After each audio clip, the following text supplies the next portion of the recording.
Hello বন্ধুরা, আমি দীপ আর তোমরা শুনছো ভূতবং ভূত চতুর্দশী স্পেশাল এপিসোডে তোমাদের সকলকে স্বাগত। বন্ধুরা, আজ ভূত চতুর্দশী স্পেশাল এপিসোডে তোমরা দুটো হারিম করা ভৌতিক ঘটনা শুনতে চলেছ।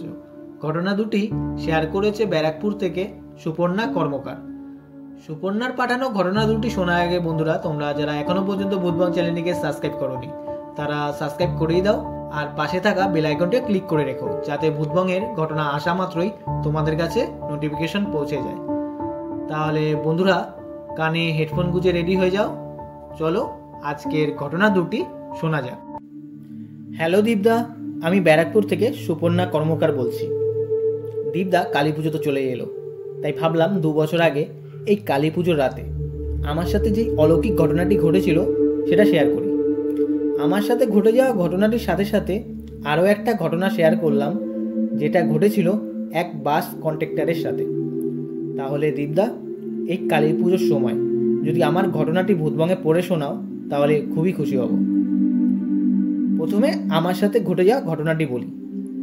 আমার মামার বাড়ি বারাসাতে। সবাই ভালোই জানো যে বারাসাতে অনেক বড় বড় কালী পুজো হয়, তাই কালী পুজোতে আমরা মামার বাড়িতে বেড়াতে যাই। মামার বাড়িতে আমার এক দাদা আছে, মামার ছেলে। ও আর আমি মিলে দুপুরবেলায় ছাদের টুনিগুলো লাগাই। সন্ধ্যাবেলায় লাইট ধরানো হয়, সব ঠিকঠাকই জ্বলছিল। আমি ঠাকুর দেখতে যাব বলে রেডি হচ্ছিলাম।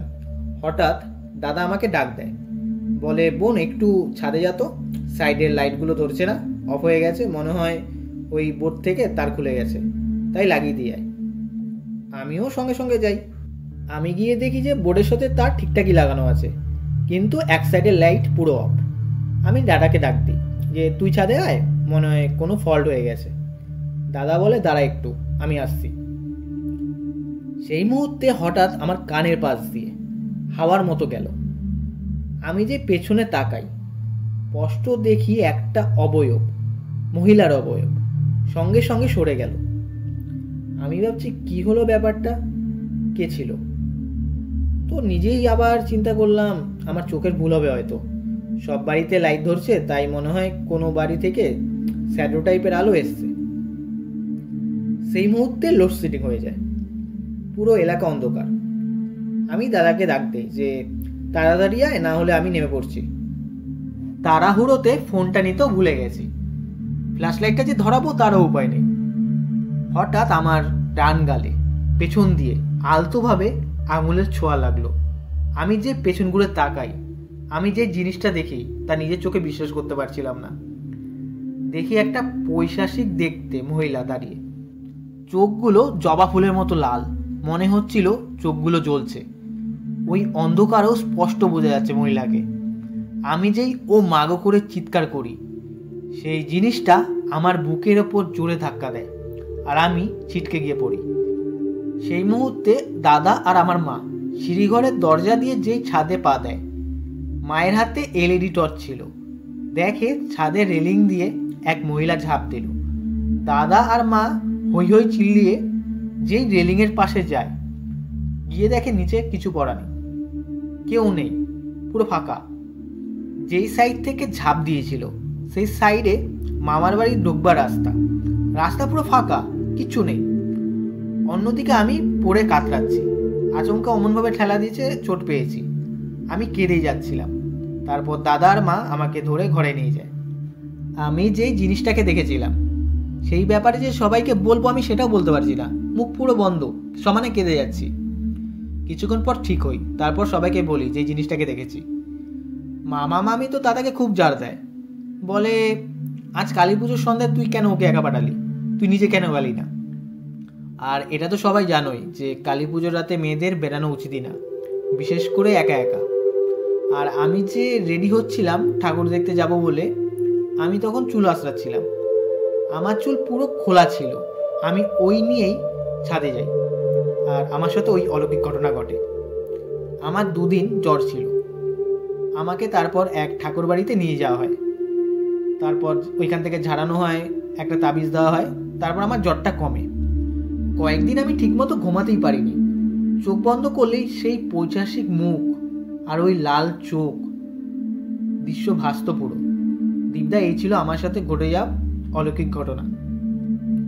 ছোটবেলা থেকে মা দিদাদের মুখে শুনে এসেছি যে কালী পুজো রাতে বেরানো উচিত না, কিন্তু কখনো আমার সাথে নেগেটিভ ঘটনা ঘটেনি। ওই প্রথমবার আমার সাথে ওরকম হারিম করা অলৌকিক ঘটনা ঘটেছে। এবার দ্বিতীয় ঘটনায় আসা যাক। ঘটনাটি এক বাস কন্ট্রাক্টরের মুখ থেকে শোনা। যখন আমি ব্যারাকপুরের সুরেন্দ্রনাথ কলেজে পড়তাম, আমি আর আমার বান্ধবী রিয়া প্রতিদিন ওই একই টাইমে ওই সেম বাসে করেই কলেজ যেতাম। প্রতিদিন এক বাসে করে কলেজ যেতাম, তাই কন্ট্রাক্টর কাকুর সাথে ভালোই চেনা পরিচিত হয়ে গিয়েছিল। একদিন সকালে কলেজ যাচ্ছি, ওই কাকুর মুখ পুরো শুকনো। প্রতিদিন উনি যাত্রীদের সাথে ভালোই মজা করতো, চেল্লাচেল্লি করতো, তো সেদিন পুরো চুপচাপ। ওই টাইমে বেশিরভাগ আমাদের কলেজের স্টুডেন্টরাই ওই বাসটায় উঠত। রিয়া হঠাৎ কাকুটাকে জিজ্ঞাসা করে, কি গো কাকু, কাকিমার সাথে ঝামেলা হয়েছে নাকি আজকে এত চুপচাপ? কাকু সেই মুহূর্তে কোনো উত্তর দেয় না। একটু পর আমাদের সামনে এসে বসে আমাদেরকে বলে, জানিস না, কালকে আমার সাথে এক অস্বাভাবিক ঘটনা ঘটে গেছে। আমরা বলি, কি ঘটেছে? কাকু বলে, আরে রাতে শেষ বাসে 3-4 জন প্যাসেঞ্জার ছিল। একজন মহিলা বোরখা পরে বসেছিল। আমি ভাড়ার জন্য যাই, উনি বলে নামার সময় দেবে। আমি বলি ঠিক আছে, নামার সময় দিয়ে। উনি যখন ওনার গন্তব্যে আসে, যেই নামতে যাবে, আমি ভাড়া চাই। উনি কি করে, ওনার বোরখাটা মুখ থেকে সরায়। দেখি মুখটা পুরো ফ্যাকাশে সাদা, চোখ নেই। বাস থেকে ঝাঁপ দিয়ে নেমে গেল। আমি চিল্লিয়ে উঠি। ড্রাইভার বাস থামিয়ে দেয়, আমার কাছে ছুটে আসে। আমি বলি, এমন এমন জিনিস দেখলাম। বাসে থাকা ওই বাদবাকি প্যাসেঞ্জার, আমি আর ড্রাইভার বাস থেকে নামি দেখার জন্য। নিচে নেমে দেখি রাস্তার দুদিকে কেউ নেই, পুরো ফাঁকা রাস্তা। প্যাসেঞ্জারগুলো তখন বলে, এই জিনিসটা যতক্ষণ বাসে ছিল একটা পচা মরা গন্ধ বেরাচ্ছিল। সবাই ভেবেছিল প্রথমে যে রাস্তা দিয়ে গন্ধ আসছে, কিন্তু রাস্তার পর রাস্তা এগিয়ে যাচ্ছে, গন্ধটা যাচ্ছিল না। যখন ওই মহিলা নেমে গেল, তারপর ওই গন্ধটা নেই। কন্ট্রাক্টর কাকু বলে, আমি তো আজ সন্ধ্যা থেকে আর বাসে কাজ করবই না। কাকু এতটাই আতঙ্কিত হয়ে গিয়েছিল। দিদা, এই ছিল দুটো ঘটনা। ভূত চতুর্দশী স্পেশাল বা কালী পুজো স্পেশাল এপিসোডে যদি আমার ঘটনা দুটো পড়ে শোনাও, তাহলে খুবই খুশি হব। তাহলে বন্ধুরা, আজকের ভূত চতুর্দশী স্পেশাল এপিসোডের দুটো ঘটনা কেমন লাগলো, আর কোন ঘটনাটা বেশি ভয়ের লেগেছে, তোমরা কমেন্টে জানিও আর লাইক করে দিও। আর বন্ধুরা, তোমরাও যদি ভূতবংয়ে ঘটনা পাঠাতে চাও, তাহলে আমাদের ভূতবংয়ের ইমেল আইডি bhutbongofficial@gmail.com-এ তোমরা তোমাদের ঘটনা পাঠিয়ে দিও।